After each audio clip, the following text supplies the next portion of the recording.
Hello friends, book insider पर आप सभी का स्वागत है। आज हम बात करने वाले हैं rethink yourself by Jack Leiser book के बारे में। सेल्फ एस्टीम यानी आत्मसम्मान, ये वो चीज़ है जो हमारी जिंदगी की दिशा तय करती है। बहुत लोग इसे सिर्फ कॉन्फिडेंस या सेल्फ वर्थ समझते हैं, लेकिन जैक लीजर अपनी किताब रीथिंक योरसेल्फ में बताते हैं कि सेल्फ एस्टीम असल में आप अपने बारे में कैसे सोचते हैं, इस सोच का रिफ्लेक्शन है। मतलब ये सिर्फ आपके काम या अचीवमेंट्स पर डिपेंड नहीं करती, बल्कि इस बात पर डिपेंड करती है कि आप अपने कामों को कैसे इंटरप्रेट करते हैं, अपने आप को किस नज़र से देखते हैं। कई बार हम सोचते हैं कि लो सेल्फ एस्टीम का मतलब है कि हम खराब इंसान हैं या हम काबिल नहीं हैं, लेकिन लीजर कहते हैं कि असल बात कुछ और है। लो सेल्फ एस्टीम का मतलब ये नहीं कि आई एम बैड, बल्कि ये है कि I am thinking badly about my self. यानी हम अपने बारे में गलत तरीके से सोच रहे हैं और हमारी सोच ही हमें नीचा दिखा रही है।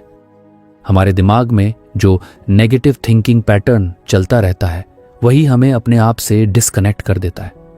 सोचो, जब कोई गलती होती है तो ज़्यादातर लोग क्या करते हैं? खुद को ब्लेम करना शुरू कर देते हैं। मैं तो बेवकूफ़ हूँ, मैं हमेशा गड़बड़ कर देता हूँ, मुझसे कुछ नहीं होगा।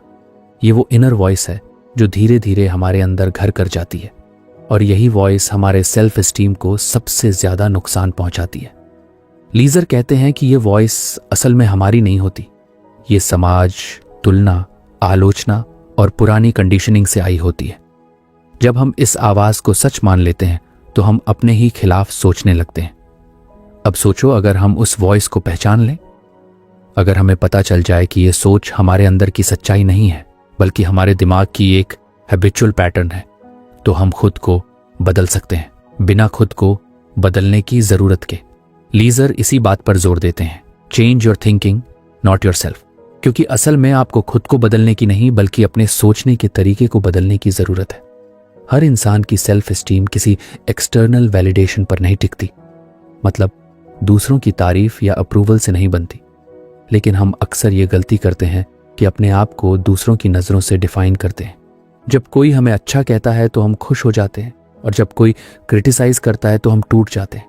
ऐसा इसलिए होता है क्योंकि हमारा सेल्फ एस्टीम बाहर के फैक्टर्स पर डिपेंड करता है, न कि हमारे अंदर की क्लैरिटी पर। लीजर कहते हैं कि जब आप अपने बारे में सोचने का तरीका बदल देते हैं तो आप बाहरी ओपिनियंस से प्रभावित होना बंद कर देते हैं। सेल्फ एस्टीम का रूट हमारे थॉट पैटर्न्स में है। जब आप किसी काम में फेल होते हैं तो दो तरह की सोच हो सकती है। एक कहती है मैं फेलियर हूं, दूसरी कहती है मैंने कोशिश की लेकिन ये तरीका काम नहीं किया, अगली बार कुछ और ट्राई करूंगा। पहला तरीका खुद पर हमला करता है, दूसरा तरीका खुद को ग्रोथ का मौका देता है। यही डिफरेंस है लो सेल्फ एस्टीम और हेल्थी सेल्फ एस्टीम में। लीजर इस बात को बहुत ब्यूटिफुली समझाते हैं कि सेल्फ एस्टीम कोई फिक्स्ड आइडेंटिटी नहीं है। ये कोई परमानेंट चीज नहीं कि अगर आज आपकी सेल्फ एस्टीम लो है तो हमेशा रहेगी। ये फ्लूइड है, यानी आपके सोचने के पैटर्न के हिसाब से हर दिन बदल सकती है। अगर आज आप अपने बारे में पॉजिटिव और रियलिस्टिक तरीके से सोचते हैं तो आपका सेल्फ एस्टीम नेचुरली स्ट्रांग होगा। लेकिन अगर आप हर छोटी गलती पर खुद को जज करते हैं तो आपका कॉन्फिडेंस गिर जाएगा। सोचो, कितनी बार आपने खुद को किसी और से कंपेयर किया है? वो मुझसे बेटर है, उसके पास ज़्यादा पैसा है, वो ज़्यादा सक्सेसफुल है। ये कंपैरिजन ट्रैप बहुत सटल है। हमें लगता है कि हम बस इंस्पायर हो रहे हैं, लेकिन अंदर से हम अपने आप को छोटा महसूस करने लगते हैं। लीजर कहते हैं कि सेल्फ एस्टीम का एनिमी कंपैरिजन नहीं, बल्कि कंपैरिजन का गलत इंटरप्रिटेशन है। मतलब दूसरों को देखकर अपनी वर्थ को क्वेश्चन करना, यही हमारी इनर पीस को तोड़ देता है। अब अगर आप अपनी सोच को ऑब्जर्व करने लगे बिना जज किए, तो आप पाएंगे कि आपके अंदर कई ऑटोमेटिक थॉट्स चलते रहते हैं, जैसे मैं इतना केपेबल नहीं हूं, लोग मुझे पसंद नहीं करते, मैं कभी सक्सेस नहीं पा सकता। ये थॉट्स अचानक नहीं आते, बल्कि सालों की कंडीशनिंग से बने होते हैं। लीजर कहते हैं कि इन थॉट्स को बदलने की शुरुआत अवेयरनेस से होती है। जब आप रिकॉग्नाइज करते हैं कि ये थॉट पैटर्न गलत है, तभी आप उसे चैलेंज कर सकते हैं। कभी कभी हम सोचते हैं कि सेल्फ एस्टीम बढ़ाने के लिए हमें बहुत अचीवमेंट्स चाहिए, एक अच्छी जॉब, गुड लुक्स, रिलेशनशिप या पैसा। लेकिन लीजर कहते हैं कि ये सब सिर्फ टेम्पररी बूस्टर्स हैं। असली सेल्फ एस्टीम तब आती है जब आप खुद को बिना किसी शर्त के एक्सेप्ट करना सीख जाते हैं, जब आप ये समझते हैं कि आप सिर्फ अपनी सक्सेसेस या फेलियर्स नहीं हैं, आप उससे कहीं ज्यादा हैं। इमेजिन करो, अगर आप हर दिन अपने अंदर की नेगेटिव थिंकिंग को पकड़कर थोड़ा पॉजिटिव मीनिंग देना शुरू करें, जैसे मैं परफेक्ट नहीं हूं लेकिन मैं सीख रहा हूं, या मैंने गलती की लेकिन इसका मतलब ये नहीं कि मैं लूजर हूं, तो आपका माइंड धीरे धीरे खुद को हील करने लगता है। क्योंकि दिमाग वही मानता है जो आप बार बार सोचते हैं। अगर आप खुद को बार बार क्रिटिसाइज करते हैं तो दिमाग मान लेता है कि आप सच में कमजोर हैं। लेकिन अगर आप खुद से कंपैशन के साथ बात करते हैं तो वो आपको स्ट्रांग और स्टेबल बनाना शुरू करता है। अगर आपको हमारी फ्री समरी अच्छी लगती है तो आप हमारे चैनल को सब्सक्राइब कर सकते हैं, हमारी मेंबरशिप खरीद सकते हैं या हमें यूपीआई के थ्रू सपोर्ट कर सकते हैं। अब समरी पर वापस चलते हैं।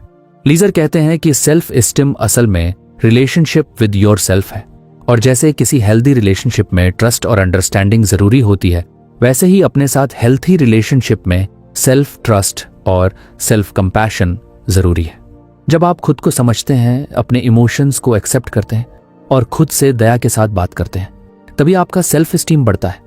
एक इंटरेस्टिंग बात यह है कि हाई सेल्फ एस्टीम का मतलब ये नहीं कि आप हमेशा खुश रहेंगे या कभी डाउट नहीं करेंगे, बल्कि इसका मतलब ये है कि जब डाउट या फेलियर आता भी है तब भी आप खुद से रिस्पेक्ट और काइंडनेस के साथ डील करते हैं। आप खुद से ये नहीं कहते कि मैं बेकार हूं, बल्कि ये सोचते हैं मैं इंसान हूं, गलती होना नॉर्मल है, लेकिन मैं आगे बढ़ सकता हूं। हमारा माइंड एक मिरर की तरह है, जो सोच हम उसमें डालते हैं वही हमें वापस दिखाता है। अगर हम खुद के लिए हार्श वर्ड्स यूज करते हैं तो दिमाग भी हमें वही रिफ्लेक्शन देता है, लेकिन अगर हम अपने थॉट्स को धीरे धीरे काइंड बनाते हैं तो हमारा रिफ्लेक्शन भी बेटर होता जाता है। लीजर इसी चीज को रीथिंकिंग योरसेल्फ कहते हैं। खुद को बदलने की कोशिश मत करो, बस अपने सोचने के लेंस को साफ करो। सेल्फ एस्टीम बढ़ाने का पहला स्टेप है अवेयरनेस, दूसरा स्टेप है एक्सेप्टेंस और तीसरा स्टेप है एक्शन। लेकिन ये एक्शन अंदर की क्लैरिटी से आता है, न कि गिल्ट से। जब आप खुद को वैसे ही एक्सेप्ट करते हैं जैसे आप हैं, स्ट्रेंथ्स और फ्लॉज दोनों के साथ, तो आप खुद के लिए स्पेस बना लेते हैं ग्रो करने की। लीजर कहते हैं कि ज्यादातर लोग सेल्फ इंप्रूवमेंट ट्रैप में फंसे रहते हैं। उन्हें लगता है कि जब तक वो परफेक्ट नहीं बनेंगे तब तक वो लवेबल नहीं है। लेकिन रियलिटी ये है कि सेल्फ लव और सेल्फ एस्टीम परफेक्ट बनने के बाद नहीं आते, बल्कि तभी आते हैं जब आप अपनी अपूर्णता, इम्परफेक्शन को एक्सेप्ट करना सीखते हैं। जिंदगी में हाई सेल्फ एस्टीम का मतलब ईगो नहीं होता, बल्कि ग्राउंडेड कॉन्फिडेंस होता है। ईगो कहता है मैं सबसे बेहतर हूं, जबकि हेल्थी सेल्फ एस्टीम कहता है मैं जैसा हूं वैसा ठीक हूं और मैं बेहतर बन सकता हूं। ये सबटिल डिफरेंस ही आपके मेंटल पीस की कुंजी है।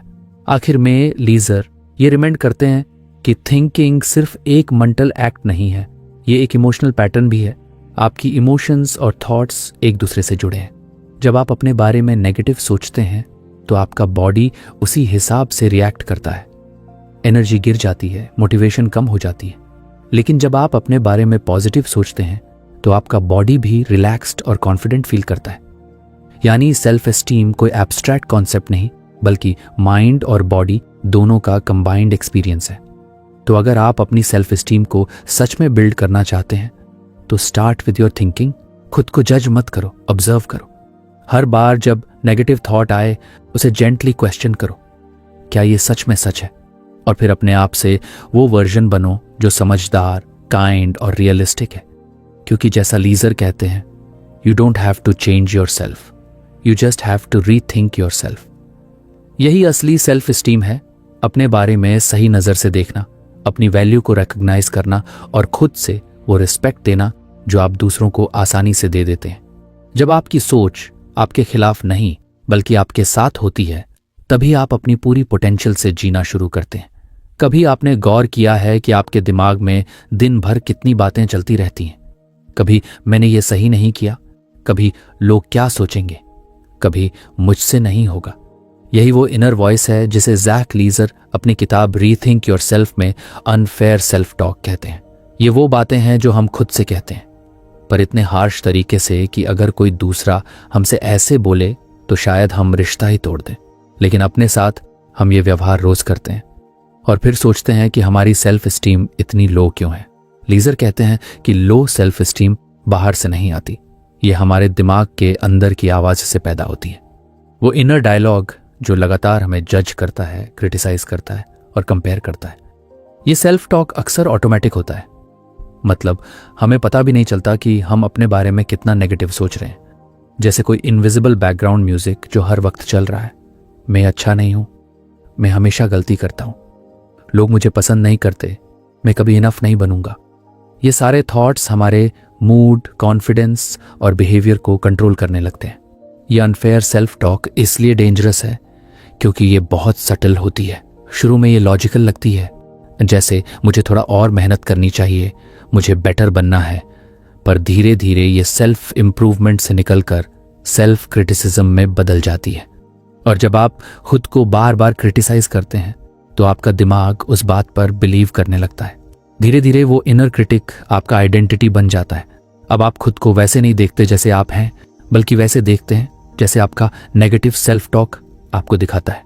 लीजर कहते हैं कि अनफेयर सेल्फ टॉक की सबसे ट्रिकी बात यह है कि वो सही लगती है। जब आप गलती करते हैं और आपका माइंड कहता है मैं बेवकूफ हूं, तो आपको लगता है कि ये रियलिटी है, लेकिन असल में ये परसेप्शन है, एक डिस्टॉर्टेड इंटरप्रिटेशन। हमारा दिमाग हर सिचुएशन को मीनिंग देता है, लेकिन वो मीनिंग हमेशा सच नहीं होता। अगर आपसे कोई प्रोजेक्ट फेल हो गया तो फैक्ट है प्रोजेक्ट फेल हुआ, लेकिन अनफेयर सेल्फ टॉक कहता है मैं फेल हूं। दोनों में बहुत बड़ा फर्क है। पहला फैक्ट न्यूट्रल है, दूसरा जजमेंटल। यही जजमेंट धीरे धीरे सेल्फ एस्टीम को तोड़ देता है। कभी कभी ये इनर वॉइस किसी पुराने एक्सपीरियंस से आती है। बचपन में किसी ने डांटा हो, कंपेयर किया हो या कहा हो कि तुमसे नहीं होगा। वो बात एक सीड की तरह हमारे माइंड में रह जाती है, और फिर हर बार जब कोई सिमिलर सिचुएशन आती है वो सीड उगने लगता है। हम खुद को वही बातें रिपीट करते हैं जो हमने किसी और से सुनी थी। लीजर कहते हैं कि अनफेयर सेल्फ टॉक अक्सर बोरोड होती है, किसी और की आवाज जो हम अपनी समझकर जीने लगते हैं। लेकिन अब सवाल है, अगर ये अनफेयर सेल्फ टॉक इतनी गहराई से हमारे अंदर है तो इससे निकलें कैसे? लीजर कहते हैं पहला स्टेप है अवेयरनेस। जब आप रिकॉग्नाइज करते हैं कि अभी मैं खुद से अनफेयरली बात कर रहा हूं, तो आप उस वॉइस की पावर को थोड़ा कम कर देते हैं। जैसे ही आप उसे ऑब्जर्व करते हैं, आप उसके स्लेव नहीं रहते, बल्कि उसके ऑब्जर्वर बन जाते हैं। उदाहरण के लिए, अगर आप सोचते हैं मुझे कोई पसंद नहीं करता, तो खुद से पूछिए क्या ये फैक्ट है या फीलिंग? ज्यादातर बार ये बस एक फीलिंग होती है जो किसी असुरक्षा से निकली होती है, लेकिन जब आप उसे फैक्ट की तरह ट्रीट करते हैं तो वो आपके कॉन्फिडेंस को चोट पहुंचाती है। लीजर कहते हैं कि अनफेयर सेल्फ टॉक का पैटर्न कुछ कॉमन फ्रेजेस में दिखाई देता है, जैसे मैं हमेशा, मैं कभी नहीं, मुझ में कुछ गलत है, मैं दूसरों जितना अच्छा नहीं हूं। ये एब्सोल्यूट स्टेटमेंट्स होती हैं जो आपको ट्रैप्ड महसूस कराती हैं, लेकिन लाइफ एब्सोल्यूट नहीं होती। हर इंसान में स्ट्रेंथ्स और फ्लॉज दोनों होते हैं। जब आप खुद को एक्सट्रीम स्टेटमेंट्स में डिफाइन करते हैं तो आप अपने ही मन में केज बना लेते हैं। कभी कभी हम सोचते हैं कि खुद को क्रिटिसाइज करना जरूरी है ताकि हम बेटर बन सके, पर लीजर कहते हैं कि ये मिथ है। रिसर्च भी बताती है कि हार्श सेल्फ टॉक इंप्रूवमेंट नहीं लाता, बल्कि पैरालिसिस लाता है। आप एक्शन लेने से डरने लगते हैं क्योंकि हर कोशिश पर खुद की इंसल्ट का डर होता है। जब आप खुद को लगातार नॉट इनफ कहते हैं तो आप अपने माइंड को सिग्नल देते हैं कि कोई भी कोशिश बेकार है। धीरे धीरे मोटिवेशन खत्म हो जाती है। अब इमेजिन करो कि अगर आप अपने बेस्ट फ्रेंड से ऐसे बात करें जैसे आप खुद से करते हैं, तू हमेशा फेल करता है, तू कभी कुछ नहीं कर पाएगा। क्या वो दोस्त आपसे बात करना चाहेगा? शायद नहीं। फिर हमारा दिमाग हमें क्यों सुनेगा जब हम उसे हर वक्त इंसल्ट करते हैं? लीजर कहते हैं आपको अपने माइंड के साथ फ्रेंडशिप करनी होगी, क्योंकि सेल्फ एस्टीम ग्रो वहीं होती है जहां सेल्फ काइंडनेस होती है। ये अनफेयर सेल्फ टॉक सिर्फ आपकी इमोशंस को नहीं, आपकी बॉडी को भी अफेक्ट करती है। जब आप खुद के बारे में नेगेटिव सोचते हैं तो बॉडी स्ट्रेस हार्मोन्स जैसे कॉर्टिसोल रिलीज करती है। इससे हार्ट रेट बढ़ता है, एनर्जी गिरती है और आप फिजिकली भी टायर्ड फील करने लगते हैं। इसलिए जब लोग कहते हैं आई फील वर्थलेस, वो सिर्फ सोच नहीं होती, वो एक फिजिकल फीलिंग भी बन जाती है। मतलब आपका अनफेयर सेल्फ टॉक लिटरली आपके शरीर को भी कमजोर बनाता है। लीजर ये भी बताते हैं कि अनफेयर सेल्फ टॉक का एक हिडन ट्रैप है। ये आपको फेमिलियर लगता है, नेगेटिव सोच भी कंफर्ट जोन बन जाती है। हमें लगता है कि अगर हम खुद को क्रिटिसाइज करते रहेंगे तो हम कंट्रोल में रहेंगे, मिस्टेक्स नहीं करेंगे। लेकिन ये इल्यूजन है। असल कंट्रोल तब आता है जब आप खुद को सपोर्ट करना सीखते हैं, ना कि गिराना। अब बात करें सॉल्यूशंस की। लीजर कहते हैं कि अनफेयर सेल्फ टॉक को बदलने के लिए आपको अपनी लैंग्वेज बदलनी होगी।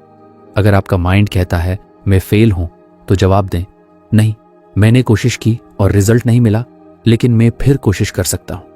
जब आप हार्श वर्ड्स को जेंटल वर्ड्स से रिप्लेस करते हैं तो आपका ब्रेन न्यू न्यूरल पाथवेज बनाना शुरू करता है। धीरे धीरे वो इनर क्रिटिक सॉफ्ट हो जाता है और इनर कोच उभरने लगता है। लीजर सजेस्ट करते हैं कि आप थॉट जर्नलिंग की हैबिट डालें। जब भी कोई अनफेयर या नेगेटिव थॉट आए, उसे लिखें, फिर उसे क्वेश्चन करें, क्या ये थॉट फैक्चुअल है? क्या इसके सबूत हैं? क्या मैं किसी और से ऐसे कहूंगा? अगर जवाब नहीं है तो वो थॉट अनफेयर है। राइटिंग से क्लैरिटी आती है और दिमाग धीरे धीरे डिस्टिंग्विश करना सीखता है कि कौन सी आवाज हेल्पफुल है और कौन सी हार्मफुल। एक पावरफुल एक्सरसाइज जो लीजर बताते हैं वो है रीफ्रेजिंग प्रैक्टिस। जब आप सोचते हैं मैं यूजलेस हूं, तो उसे रिफ्रेम करें, मैं अभी स्ट्रगल कर रहा हूं लेकिन मैं सीख रहा हूं, या मैं परफेक्ट नहीं हूं लेकिन कैपेबल हूं। इस तरह के स्मॉल मेंटल शिफ्ट्स आपका इमोशनल एनवायरनमेंट बदल देते हैं। लीजर का मेन पॉइंट यह है कि अनफेयर सेल्फ टॉक को साइलेंस नहीं करना, बल्कि अंडरस्टैंड करना है। जब आप उसकी ओरिजिन समझते हैं कि वो किसी पुराने फियर, इनसिक्योरिटी या बिलीफ से आई है, तो आप उसे कंपैशन से एड्रेस कर सकते हैं, जैसे किसी छोटे बच्चे से बात करते हैं जो डर गया हो। यह अप्रोच फाइटिंग योरसेल्फ नहीं बल्कि हीलिंग योरसेल्फ है। धीरे धीरे जब आप अपने माइंड के अनफेयर थॉट्स को चैलेंज करते हैं तो सेल्फ एस्टीम खुद ब खुद ग्रो करती है। क्योंकि सेल्फ एस्टीम का मतलब ये नहीं कि आपके पास कोई नेगेटिव थॉट ना आए, बल्कि ये कि जब वो आए तो आप उसे सच ना माने। आप खुद को वो रिस्पेक्ट देना सीख जाएं जो आप डिजर्व करते हैं। जैक लीजर कहते हैं, अनफेयर सेल्फ टॉक एक लेंस की तरह है जो आपकी रियलिटी को डिस्टॉर्ट कर देता है। आप वही दुनिया देखते हैं जो आपकी सोच दिखाती है। अगर आपका लेंस क्लाउड है तो सब कुछ धुंधला लगेगा, लेकिन जब आप उस लेंस को साफ करते हैं, मतलब अपनी सोच को फेयर बनाते हैं, तो आप खुद को वैसे देखने लगते हैं जैसे आप सच में हैं। Imperfect but valuable, flawed but वर्दी, ह्यूमन एंड ग्रोइंग। कभी कभी हम अपने बिगेस्ट एनिमी खुद बन जाते हैं और हमें पता भी नहीं चलता। लेकिन ये स्टोरी यहीं खत्म नहीं होती, क्योंकि जिस मोमेंट आप अपने अनफेयर सेल्फ टॉक को पहचान लेते हैं, उसी मोमेंट हीलिंग शुरू हो जाती है। आप अपने माइंड को धीरे धीरे सिखा सकते हैं कि वो दोस्त बनकर बोले, दुश्मन बनकर नहीं। और याद रखिए, जैसा लीजर कहते हैं, your thoughts are not facts. वो सिर्फ स्टोरीज हैं जो आपका माइंड बार बार सुनाता है, और अगर वो स्टोरीज अनफेयर हैं तो आपको उन्हें दोबारा लिखने का हक है। जब आप अपनी स्टोरी बदलते हैं तो आपकी सेल्फ एस्टीम भी बदल जाती है, क्योंकि आखिर में सेल्फ एस्टीम बाहर से नहीं, आपके अपने शब्दों से बनती है, उन शब्दों से जो आप खुद से हर दिन कहते हैं। हम सबके अंदर कुछ बिलीफ्स होते हैं, यानी ऐसी बातें जो हम अपने बारे में मानते हैं, जिन पर हमें पूरा भरोसा होता है। जैसे मैं मेहनती हूं, मैं सोशल सिचुएशंस में ऑकवर्ड हूं, मुझसे हमेशा गलती हो जाती है, मैं लोगों के लायक नहीं हूं, या मैं लकी नहीं हूं। ये बिलीफ्स हमारे बिहेवियर, कॉन्फिडेंस और डिसीजंस को शेप करते हैं। लेकिन जैक लीजर अपनी किताब रीथिंक योरसेल्फ में कहते हैं कि इन बिलीफ्स में से हर एक बिलीफ फेयर नहीं होती। कुछ बिलीफ सच होती हैं, लेकिन बहुत सी बिलीफ्स हार्श होती हैं, यानी वो हमारी सेल्फ इमेज को चोट पहुंचाती हैं, हमें छोटा महसूस कराती है और हमारी पोटेंशियल को सीमित कर देती है। लीजर का मेन पॉइंट है, हर सोच सच नहीं होती और हर बिलीफ फेयर नहीं होती, लेकिन हम में से ज्यादातर लोग अपने बिलीफ्स को कभी क्वेश्चन ही नहीं करते। हमें लगता है कि जो हम अपने बारे में सोचते हैं वो एब्सोल्यूट ट्रूथ है। अगर हमारे दिमाग में ये बिलीफ है कि मैं इंट्रोवर्ट हूं, इसलिए लोगों से कनेक्ट नहीं कर सकता, तो हम इसे फैक्ट मान लेते हैं। लेकिन क्या सच में ऐसा है? शायद नहीं। ये बिलीफ किसी पुराने एक्सपीरियंस, किसी रिजेक्शन या किसी डर से बनी होती है, और फिर हम उस बिलीफ को बार बार रिपीट करते हैं जब तक वो हमारी आइडेंटिटी न बन जाए। लीजर कहते हैं कि बिलीफ्स दिमाग के फिल्टर्स की तरह काम करते हैं। ये फिल्टर्स तय करते हैं कि हम सिचुएशंस को कैसे देखेंगे। अगर आपका बिलीफ है कि मैं अनलकी हूं, तो जब भी कुछ बुरा होगा आप उसे प्रूफ की तरह देखेंगे। देखा, मेरे साथ हमेशा ऐसा होता है। लेकिन जब कुछ अच्छा होगा तो आप उसे इग्नोर कर देंगे या कहेंगे बस किस्मत से हो गया। यानी आपका बिलीफ रियलिटी को डिस्टॉर्ट कर देता है। यही रीजन है कि सेल्फ एस्टीम लो हो जाती है, क्योंकि हमारे बिलीफ्स फैक्ट्स से नहीं फियर्स से बने होते हैं। अब सवाल है, फेयर बिलीफ क्या होती है और हार्श बिलीफ क्या? फेयर बिलीफ्स वो होती हैं जो बैलेंस्ड और रियलिस्टिक होती हैं। वो आपकी स्ट्रेंथ्स और वीकनेसेस दोनों को एक्नॉलेज करती हैं। जैसे, मैं हर चीज में परफेक्ट नहीं हूं, लेकिन मैं सीखने के लिए तैयार हूं। या कभी कभी मैं नर्वस हो जाता हूं, पर इसका मतलब ये नहीं कि मैं वीक हूं। ये बिलीफ्स ग्राउंडेड होती हैं, रियलिटी से जुड़ी हुई। दूसरी तरफ हार्श बिलीफ्स एक्सट्रीम और जजमेंटल होती हैं। मैं कुछ भी ठीक से नहीं कर पाता, मुझ में कोई टैलेंट नहीं है, मैं दूसरों जितना स्मार्ट नहीं हूं। ये बिलीफ्स आपको इंप्रूव नहीं करती, बल्कि गिल्ट और शेम में धकेल देती हैं। लीजर बताते हैं कि हार्श बिलीफ्स की जड़ अक्सर बचपन में होती है। जब कोई टीचर, पेरेंट या फ्रेंड हमें किसी बात के लिए क्रिटिसाइज करता है, तो वो आवाज हमारे अंदर बिलीफ बन जाती है। जैसे अगर किसी ने कहा तू तो हमेशा गड़बड़ करता है, तो वो बात एक लेबल बन जाती है और हम खुद को उसी नजर से देखने लगते हैं। हर गलती उस बिलीफ को स्ट्रॉन्गर करती जाती है। हम सोचने लगते हैं कि शायद मैं सच में गड़बड़ हूं। यही हार्श बिलीफ हमारे सबकॉन्शियस में बैठ जाती है और हर नई सिचुएशन में ट्रिगर होती है। लीजर कहते हैं कि बिलीफ्स को चेंज करना पॉसिबल है, लेकिन पहले उन्हें इवैल्यूएट करना जरूरी है। मतलब आपको खुद से सवाल पूछने होंगे, क्या ये बिलीफ फैक्ट पर आधारित है या फियर पर? क्या ये बिलीफ मुझे ग्रो कर रही है या मुझे गिल्ट में फंसा रही है? क्या मैं इस बिलीफ को किसी और के बारे में भी इतना हार्शली कहूंगा? अगर जवाब नहीं है तो समझ लीजिए कि वो बिलीफ अनफेयर है। इमेजिन कीजिए कि आपके दिमाग में बिलीफ है, मैं लोगों से बात करने में बहुत ऑकवर्ड हूं। अब इसे इवैल्यूएट करते हैं। क्या यह 100% सच है? शायद नहीं। कुछ सिचुएशंस में आप कंफर्टेबल होते होंगे, कुछ में नहीं। तो क्या इसे इतना जनरलाइज करना सही है? नहीं। क्या इसे सॉफ्टन किया जा सकता है? हाँ, कभी कभी मैं नर्वस होता हूं, लेकिन मैं प्रैक्टिस से बेटर हो सकता हूं। देखिए, स्टेटमेंट वही है, पर टोन बदल गई। ये फेयर बिलीफ है क्योंकि इसमें हार्श जजमेंट नहीं है, बस अवेयरनेस है। लीजर बताते हैं कि हार्श बिलीफ्स का एक बड़ा नुकसान ये है कि वो सेल्फ फुलफिलिंग प्रोफेसी बन जाती हैं। मतलब अगर आप मान लेते हैं कि मैं फेलियर हूं, तो आप नई चीजों को ट्राई करना ही छोड़ देते हैं। फिर जब आप कुछ नहीं करते तो रिजल्ट नहीं आता और आपका बिलीफ और मजबूत हो जाता है। देखा, मैं सच में फेलियर हूं। इस तरह हार्श बिलीफ्स आपको एक मेंटल लूप में फंसा देती हैं, लेकिन फेयर बिलीफ्स आपको पॉसिबिलिटी दिखाती हैं। वो कहती हैं, मैंने अभी तक सक्सीड नहीं किया, लेकिन कोशिश कर सकता हूं। ये छोटी सी शिफ्ट ही सेल्फ एस्टीम को ट्रांसफॉर्म कर देती है। कभी कभी हार्श बिलीफ्स डिस्गाइज्ड होती हैं। वो पॉजिटिव लगती हैं, लेकिन अंदर से टॉक्सिक होती हैं। जैसे, मुझे हमेशा स्ट्रांग रहना चाहिए, मुझे कभी गलती नहीं करनी चाहिए, मुझे सबको खुश रखना चाहिए। सुनने में अच्छी लगती है, पर ये बिलीफ्स आपको प्रेशर में डालती हैं, क्योंकि कोई भी इंसान हमेशा स्ट्रांग नहीं रह सकता। गलती इंसान का हिस्सा है, वीकनेस भी ह्यूमन एक्सपीरियंस का हिस्सा है। जब आप अनरियलिस्टिक स्टैंडर्ड्स पर बिलीव करते हैं, तो हर बार जब आप उन्हें मीट नहीं कर पाते, गिल्ट आता है। इसलिए लीजर कहते हैं, फेयर बिलीफ्स वो हैं जो ह्यूमन रियलिटी को एक्सेप्ट करती हैं, न कि परफेक्ट बनने का प्रेशर डालती हैं। लीजर का सुझाव है कि आप अपने बिलीफ्स को कैटेगराइज करें, हेल्पफुल बिलीफ्स और हार्मफुल बिलीफ्स।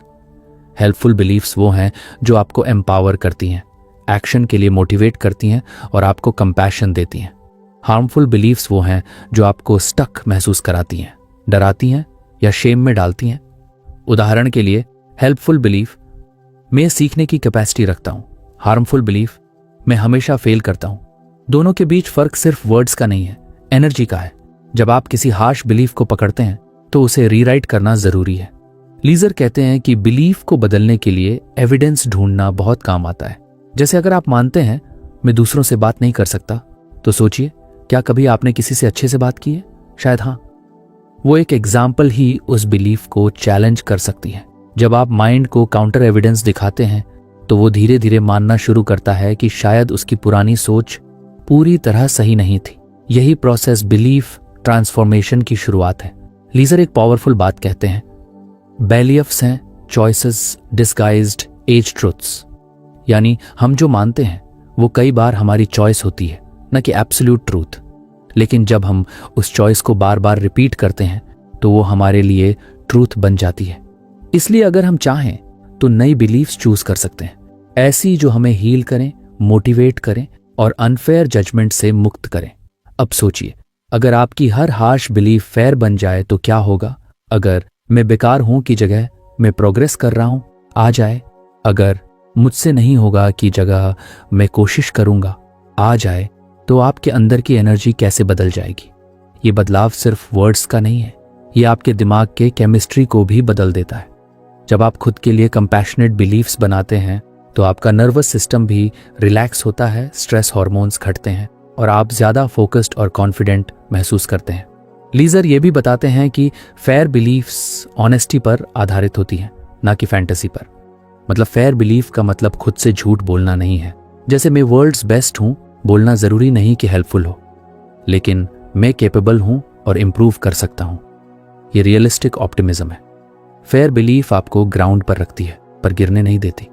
धीरे धीरे जब आप अपने बिलीफ्स को ऑब्जर्व करना शुरू करते हैं तो आप पाएंगे कि उनमें से कई बिलीफ्स पुराने पेन से निकली हैं जो अब रेलिवेंट नहीं है। किसी ने कभी आपको जज किया, इंसल्ट किया या अंडर एस्टिमेट किया और आपने वो बात पकड़ ली। अब वो बिलीफ आपकी आइडेंटिटी बन गई। लेकिन लीजर रिमाइंड करते हैं कि बिलीफ्स चेंजेबल हैं, वो परमानेंट टैटूज नहीं हैं। आप चाहें तो अपने बिलीफ सिस्टम को रीडिजाइन कर सकते हैं, जैसे एक आर्टिस्ट अपनी पेंटिंग को फिर से रंग देता है। इस प्रोसेस में पेशेंस जरूरी है, क्योंकि हार्श बिलीफ्स सालों से दिमाग में जमा होती है और उन्हें बदलने में टाइम लगता है। शुरुआत अवेयरनेस से होती है, फिर क्वेश्चनिंग से और फिर रेपिटिशन से।